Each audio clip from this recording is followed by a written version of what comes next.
Bununçular hem Mirakulay yerde joylashgan, doğumuzda 2 xona kvartira ijara chiqdi. Transportdan muammo yo'q. Doğrumuz Qamush Gambur, Karat kafe, Hamcharbank park. İşi doğumuzda 2 xona kvartiramiz ijara chiqdi. Narx ham kisavob ekan. Liftga ega birinchi kvartira notari bo'ladi. İçanları ben batafsil tushuntirib o'tsak. Bog'chasi, maktabi bor, shunaqma tipidali hem Mirakulay. Getdik-ketdik içanlarni obzor qilsak. Bununçular sizlar uchun zo'r lokasiyada 2 xona kvartiramiz ijara chiqdi.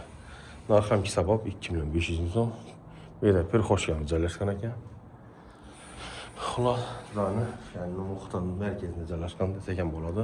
Bu xonamizga kelsak, mehmonxonamiz, konsolet, trizvorlarimiz, oynalar tashqari qaragan, xontaxta, belə belanchaklar, potolokdan ishlar yutilgan ekan.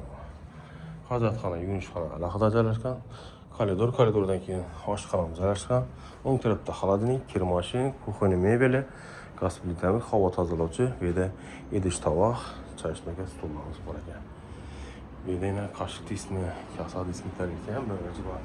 Lekin yaxshi insan, uyum joyim deydigan insan qo'yiladi.